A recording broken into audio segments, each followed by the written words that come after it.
Esta é uma mensagem bíblica produzida pela Igreja MSP Aroeiras, um ministério de ensino ao corpo de Cristo.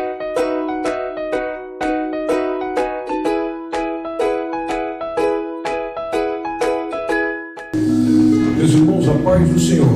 Amém. Obrigado pela vossa gentileza.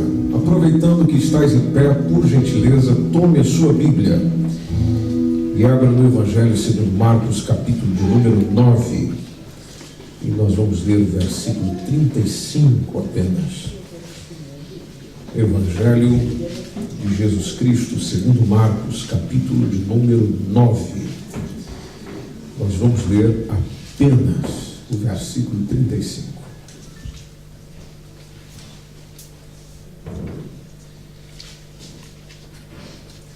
A palavra do Senhor nos diz assim: E ele, assentando-se, chamou os 12 e disse-lhes: Se alguém quiser ser o primeiro, será o derradeiro de todos e o servo de todos.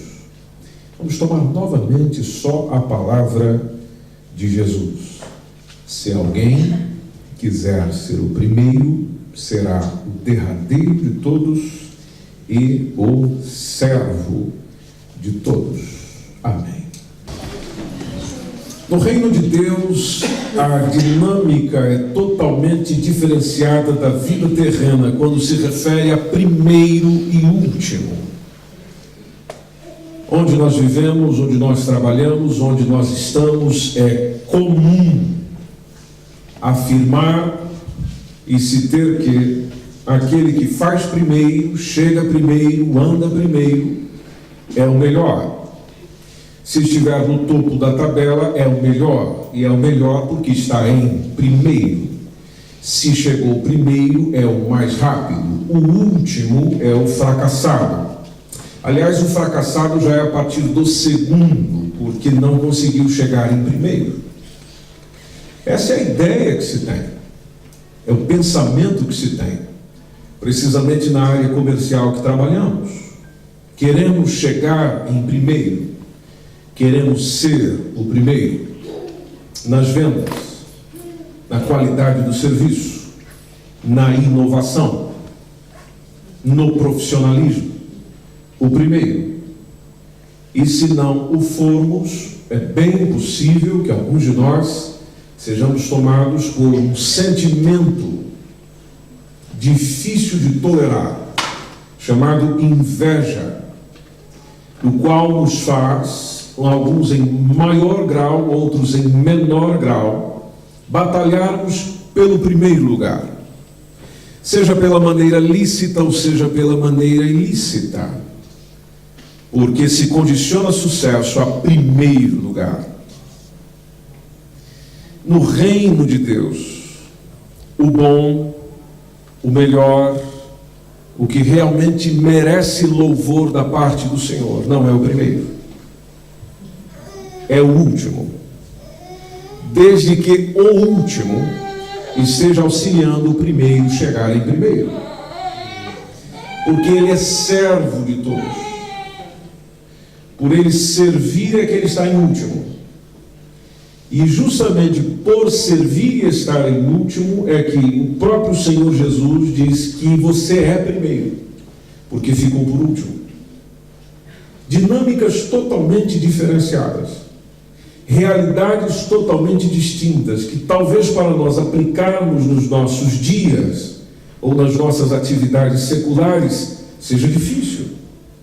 A relação entre primeiro e último, dentro da palavra de Deus, é uma relação fantástica. Exemplo, em Marcos, no próprio Evangelho que nós estamos, no capítulo de número 10, no versículo 28, houve um discípulo que chegou e disse assim a Jesus: Nós abandonamos tudo para seguir o Senhor.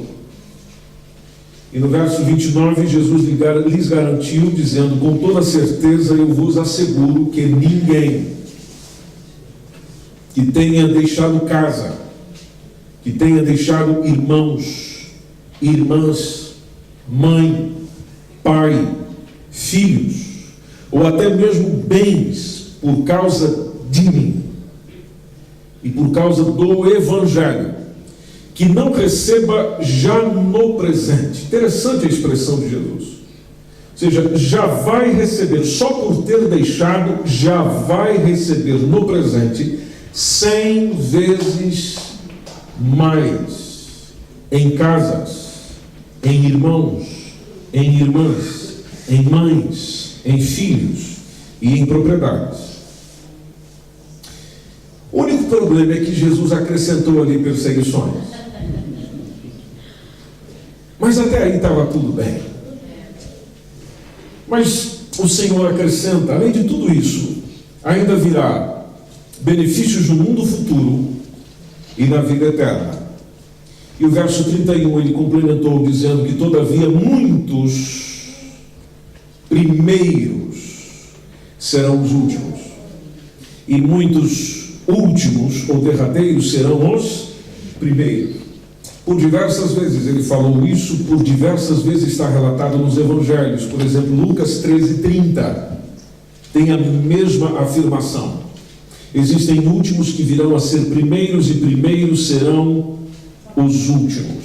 Aí em Mateus mesmo, no capítulo 25, no capítulo 20, melhor dizendo, no versículo 16, Jesus disse: os últimos serão os primeiros serão os últimos. Depois ele acrescentou uma frase que é bem conhecida de todos nós: muitos serão chamados,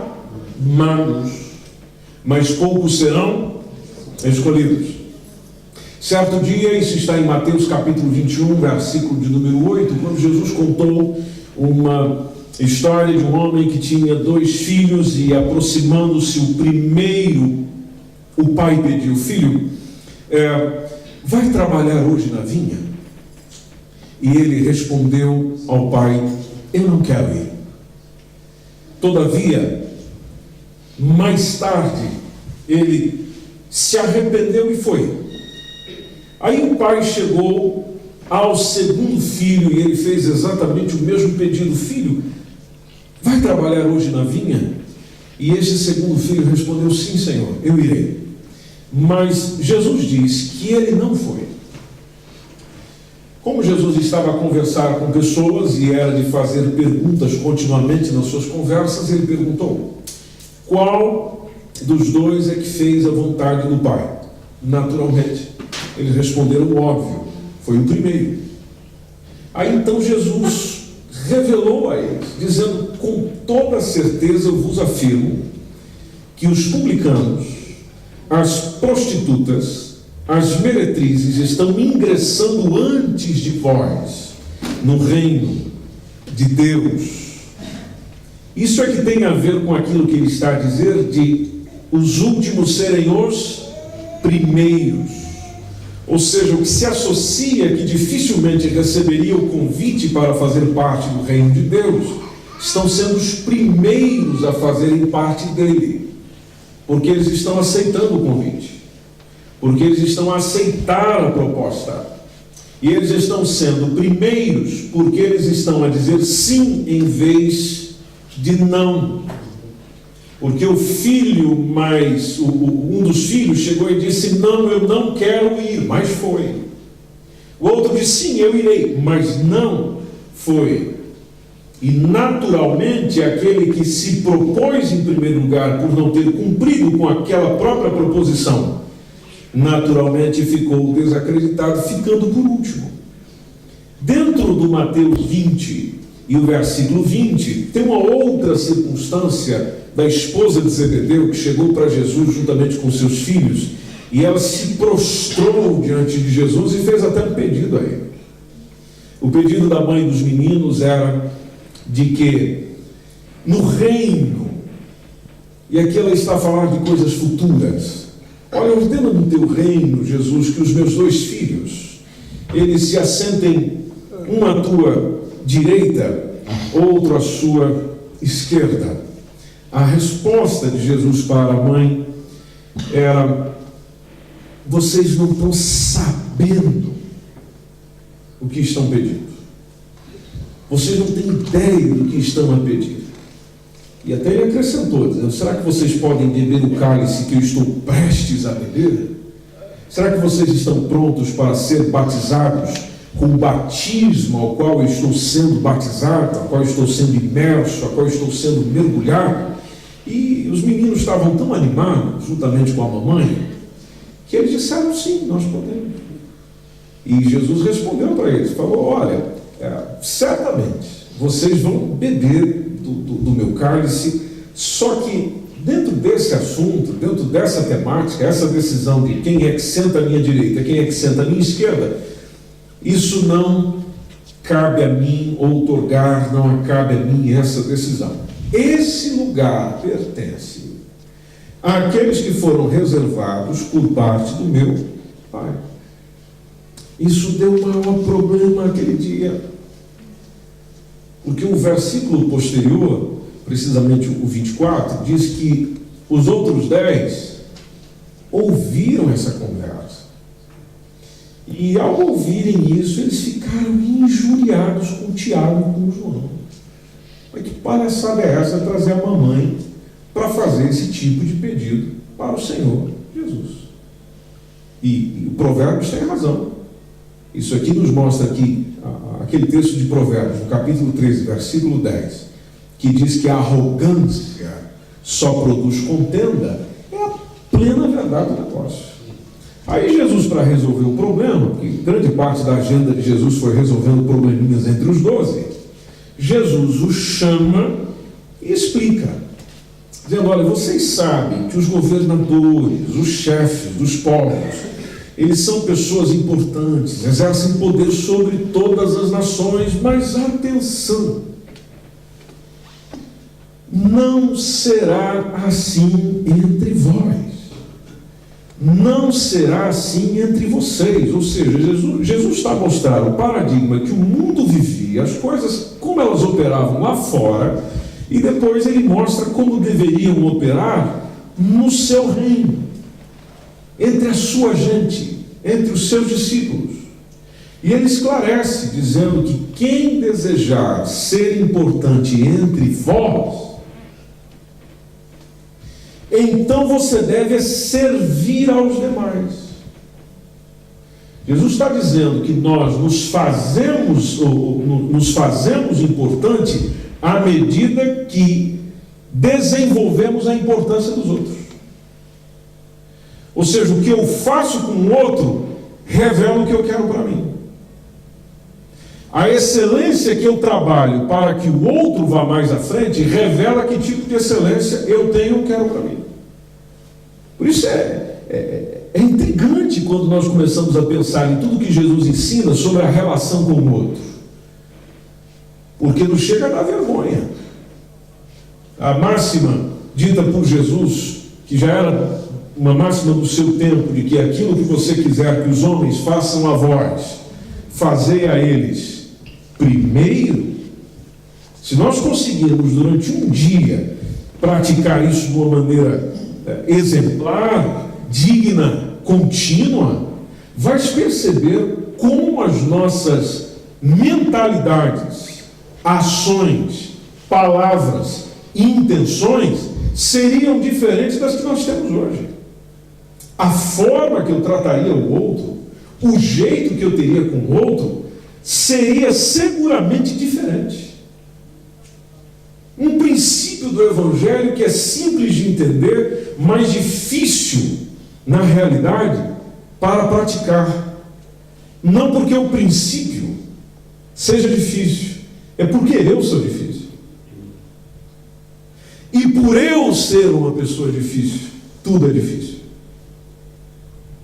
Paulo, quando escrevia a igreja em Filipos, lá na carta aos Filipenses, capítulo 2, versículo 3, ele falou: irmãos, não façam nada por rivalidade.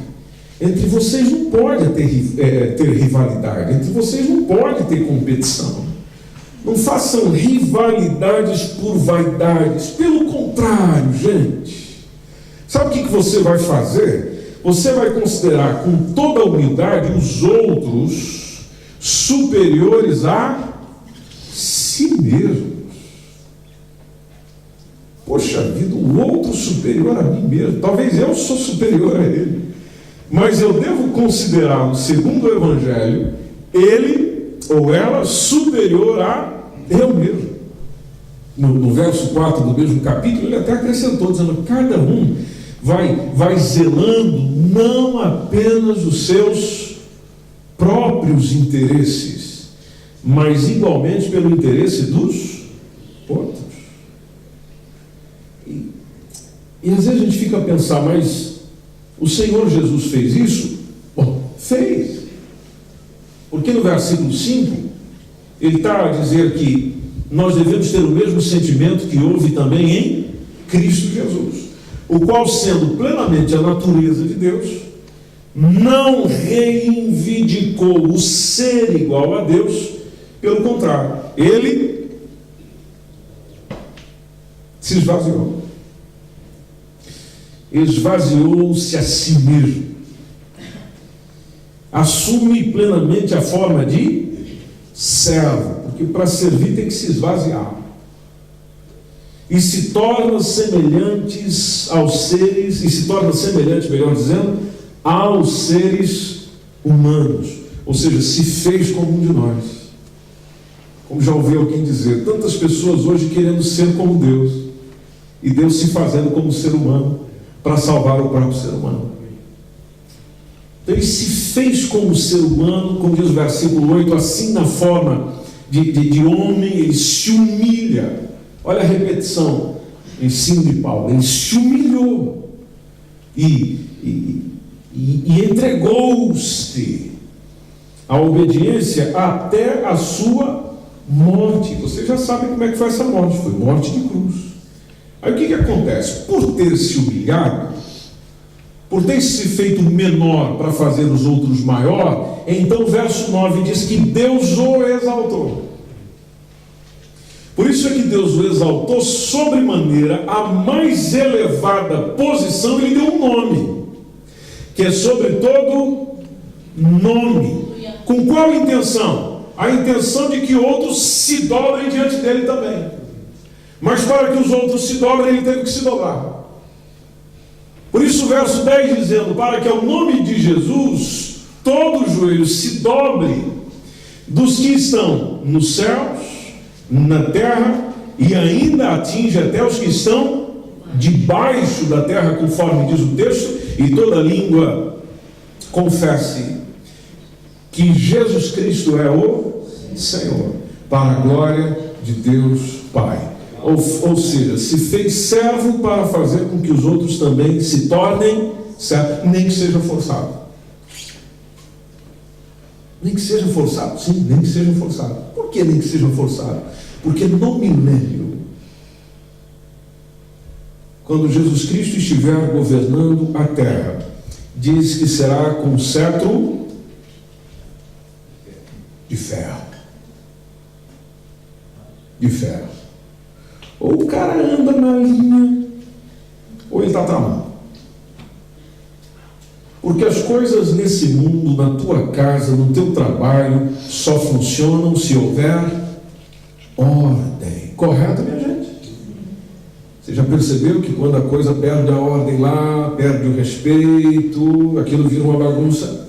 Então as coisas só funcionam bem se houver ordem.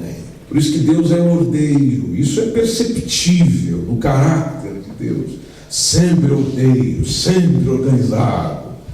As coisas têm que ser assim, certo aqui, desse jeito. Nada de um negócio aqui que ninguém sabe o que está acontecendo. Não.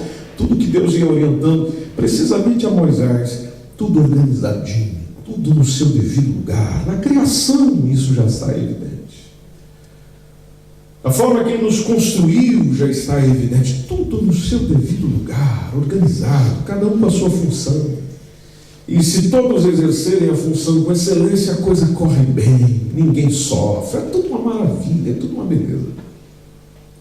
Por isso que o apóstolo Tiago, no capítulo 3 da sua epístola, ele deu ali orientação para nós, dizendo: olha, vocês querem realmente saber quem dentre vós é uma pessoa sábia? Vocês querem realmente saber quem entre vós é uma pessoa de verdadeiro entendimento?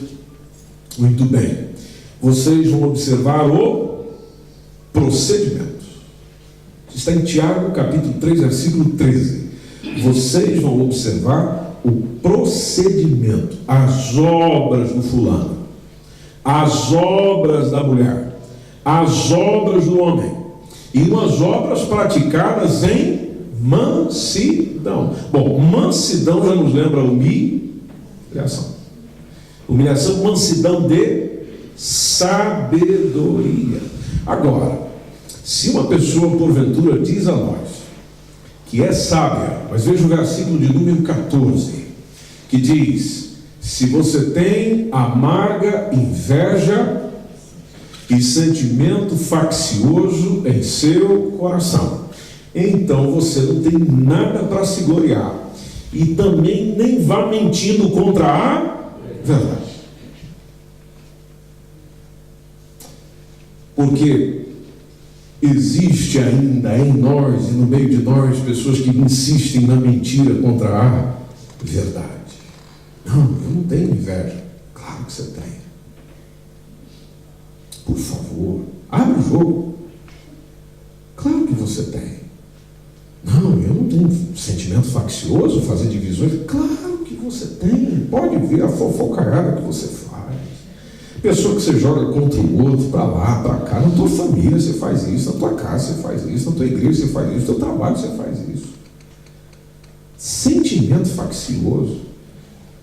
E nada podemos contra a verdade a não ser a favor da verdade. Verso 15. Esse tipo de sabedoria, o Tiago está dizendo que não vem do alto. Essa não é a sabedoria que vem do alto. Então de onde que ela é? De onde que ela é? É terreno. É animal. E dessa vez quem é que está lá no meio também? O diabo. Porque ela é diabólica. O 16 nos quebra no meio. Porque o Tiago diz que onde existe inveja,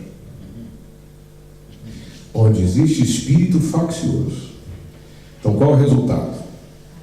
Só tem perturbação.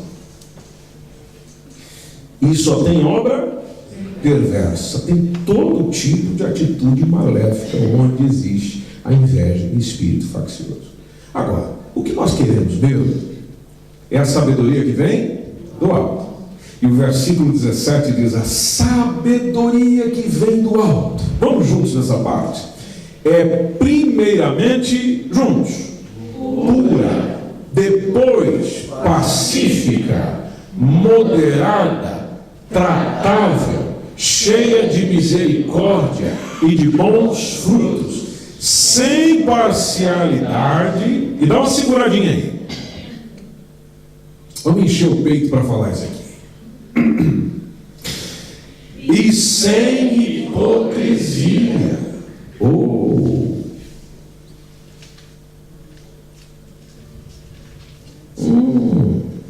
Pura, repleta de misericórdia, dominada pela misericórdia, bons frutos, imparcial, onde eu não tomo partido de ninguém, imparcial. E outra coisa importantíssima, sem hipocrisia. E para nós ir embora desse texto, para ver se a gente para de apanhar já, o verso 18 diz: ora, o fruto da justiça semeia-se na paz. Para que tipo de gente? Para os que exercitam a paz. Ou seja, a justiça é a colheita produzida por aqueles que semeiam a paz. A paz. E um dos desafios que nós temos no serviço é justamente manter a paz. É ou não é, gente? Se você olhar no capítulo 4 da mesma epístola, no versículo de número 1, o apóstolo Tiago disse: olha pessoal, de onde que vêm essas batalhas, esses desentendimentos que estão havendo entre vocês? Ele respondeu: de onde senão daquelas paixões que estão aí guerreando dentro de vocês? Vocês cobiçam e não têm, matais e invejais, estão matando e invejando. Olha lá, ele chama o pessoal dizendo: sois invejosos, cobiçosos, e vocês não podeis alcançar, combateis e guerreais, e nada tendes, e não tem, porque não pede. E quando pede, não recebe. E por que eu não recebo? Porque eu estou pedindo mal. Mas onde que eu estou pedindo mal? É para gastar os próprios deleites, ou nos próprios prazeres. Veja, próprios prazeres. Eu não penso no prazer e no deleite do outro, eu penso eu. Para perceber que quando nós focalizamos demais no nosso eu, nós passamos a perder muita coisa. Já percebeu essa mensagem no Evangelho? E se vê na vida do próprio Jesus, que estava só para os outros, o tempo todo para os outros, vivendo para os outros, fazendo pelos outros. E aí é preciso se humilhar. E a humilhação é uma parte difícil para nós. Por isso, no Mateus 20, 27, lá está Jesus dizendo: quem quiser ser o primeiro entre vós, que se torne o vosso escravo. Onde é isso? Verso 28. Assim, aí ele traz para ele: assim como o Filho do Homem, que não veio para ser servido, mas veio para servir. Jesus está transmitindo a ideia: olha, do jeito que eu estou fazendo, vocês vão fazer. Filho do Homem veio para servir, e atenção, e dar a sua vida. A vida é de quem? A vida é minha, não é isso que nós dizemos? Cuida da tua vida, que a vida é minha. Pois é, Jesus tinha a vida dele, mas ele deu a sua vida pelo resgate dele ou do outro? Do outro. Do outro. Então o servo está para os outros como o seu Senhor está para ele. Ou seja, assim como o Senhor está para nós, nós nos tornamos para o outro. Assim como Deus cuida de nós, nós cuidamos do outro. Conforme eu vou cuidando de alguma coisa do outro, Deus vai cuidando das minhas. Conforme eu vou fazendo para lá, Deus vai mandando para cá.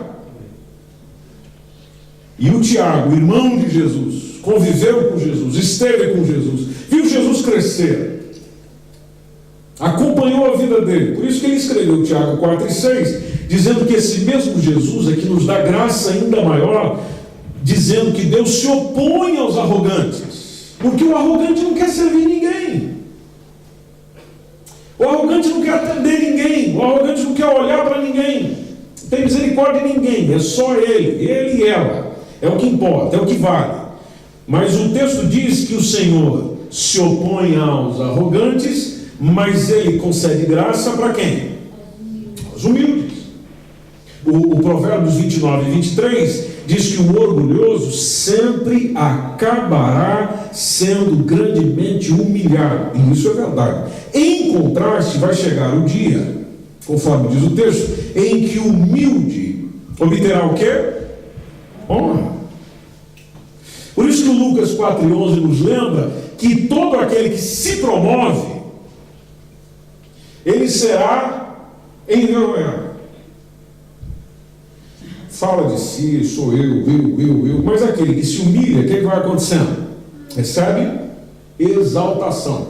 Porque nós recebemos esse exemplo do mesmo Senhor, e esse Senhor quer que nós sigamos esse mesmo exemplo. Está lá dizendo: qualquer que a si mesmo se exaltar, o que vai acontecer com essa pessoa? Será humilhado. E aquele que a si mesmo se humilhar, será exaltado.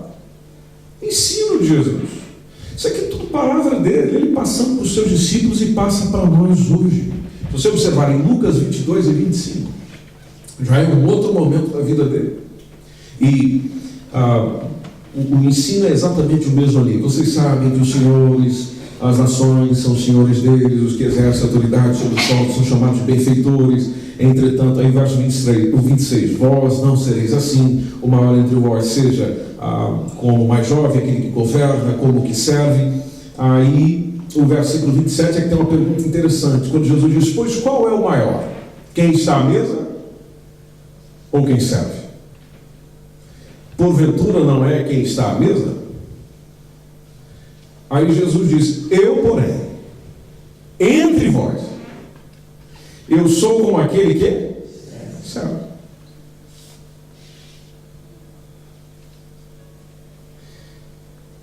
Impactante isso. Não sei para você, mas eu particularmente gosto de levar a sério cada palavra de Jesus, cada ensino dele.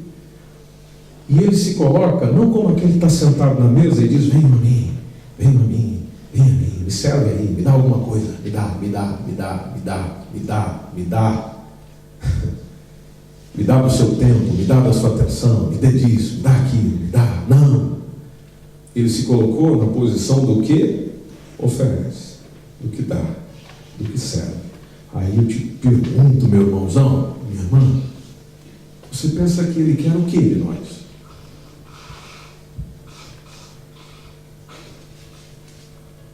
A gente às vezes até chega no culto só para receber. Jesus, eu estou indo para receber. Eu imagino o Senhor olhando para nós e dizendo, poxa vida, achei que você estava vindo para dar alguma coisa. Dar o teu louvor, dar a tua adoração, dar a tua glorificação, dar o seu tempo, dá. Por que tem que dar? Porque ama. Porque ele amou o mundo de tal maneira que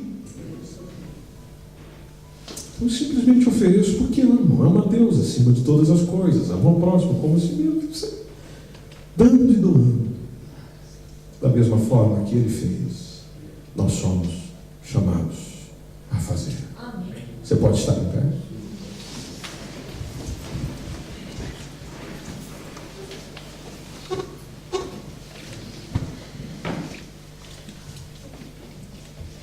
Nessa vida, você está para ser o primeiro ou está para ser o último? Dentro do convite de Jesus, você é quem nessa fila? Você está para servir ou está para ser servido?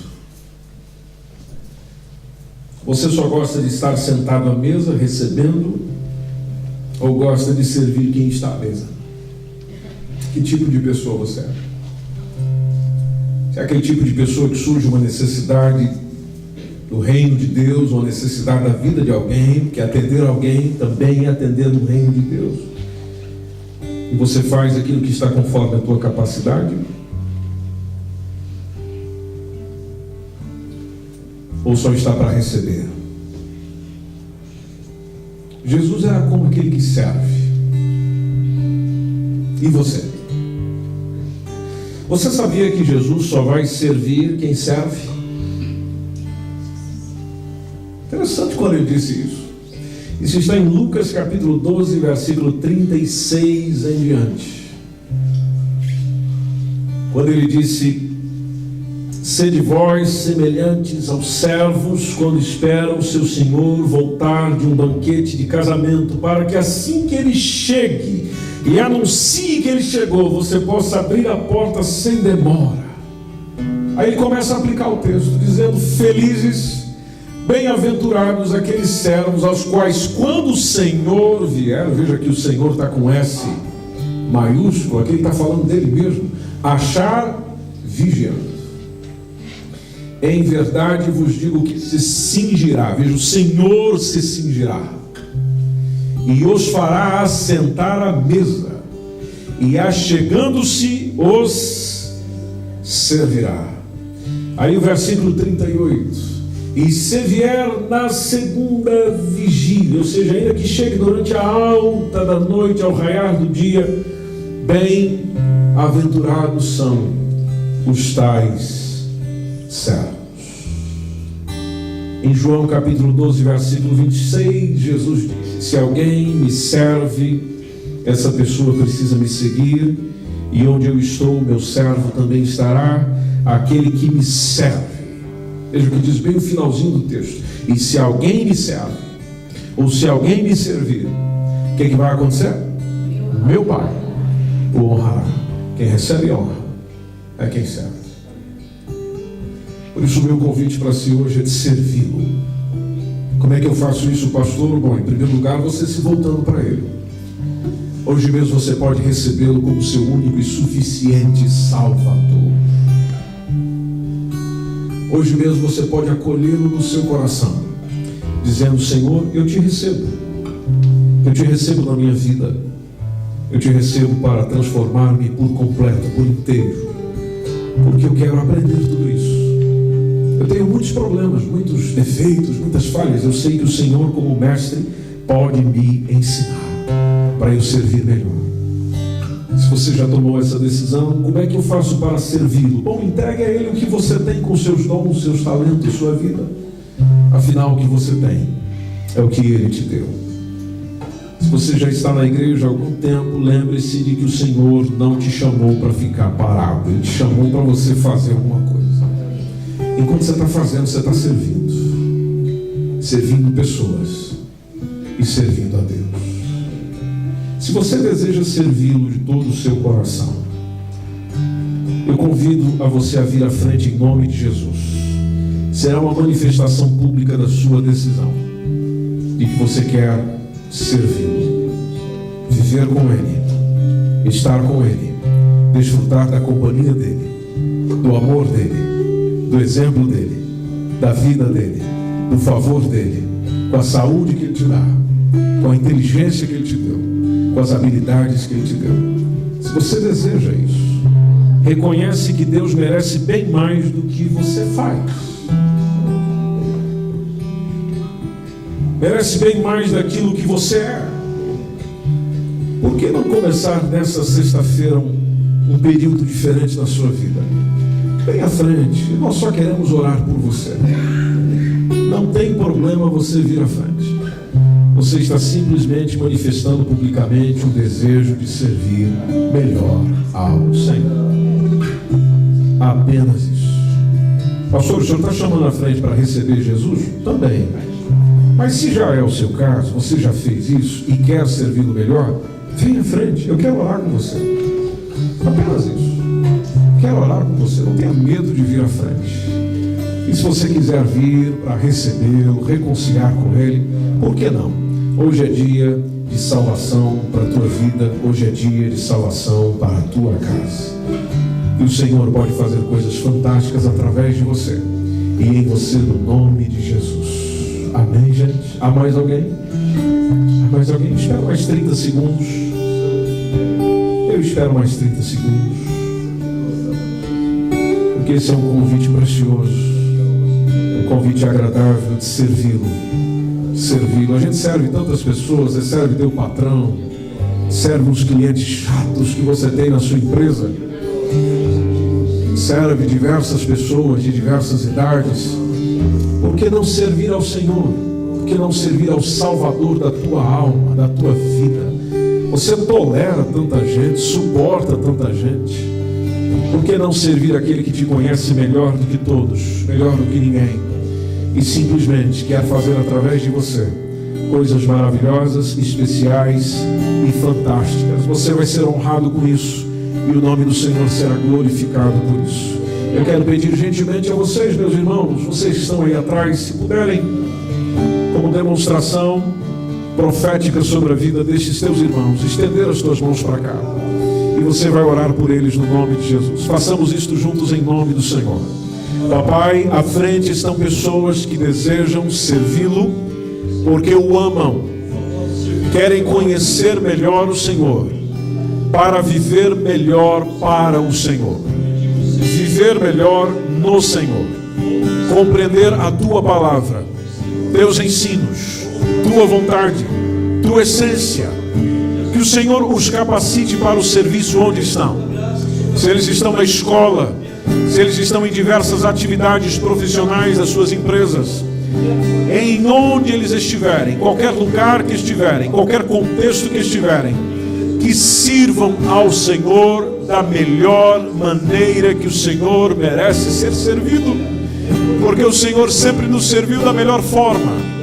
Jesus, não apenas nas suas famílias, não apenas nas suas casas, não apenas nos seus trabalhos, mas principalmente nas coisas do reino de Deus, principalmente nas coisas do Senhor, buscando em primeiro lugar o reino de Deus e a sua justiça, na certeza de que as demais coisas serão acrescentadas conforme diz a tua palavra. Pessoas que servem ao Senhor nesta congregação ou em qualquer outra, use o Senhor neste lugar, use-os em Oeiras, use-os onde estão, para que por meio daquilo que eles façam, alcancem o favor de Deus, não somente em suas vidas, mas pela vida de tantos outros, para que dando aos outros também percebam que recebemos do Senhor, conforme diz a tua palavra. O Senhor não veio para ser servido, mas para servir. E nós nos apresentamos nessa noite para servir e não para ser servidos. Nós oramos e pedimos, Senhor, que nos capacite cada vez mais para servir mais e servir melhor, porque sabemos que o teu mover sobre esta nação, o teu mover sobre o meu local de trabalho, o teu mover sobre a minha casa, virá da forma que eu sirvo e da forma que eu me entrego ao Senhor e Salvador da minha alma. Faça isso na vida dessas pessoas, Mestre, daqueles que nos acompanham pela internet ou em qualquer outro lugar. Que o teu favor e a tua ministração nesse sentido continue alcançando o coração de cada um deles, em o nome de Jesus, em o nome de Jesus. Amém. Que o Senhor te use de uma maneira maravilhosa e especial, em nome do Senhor. Essa foi mais uma mensagem da Igreja MSBN Oeiras. Siga-nos nas nossas redes sociais, Facebook, Instagram e também pelo nosso canal no YouTube. Acesse nosso site msbnportugal.com.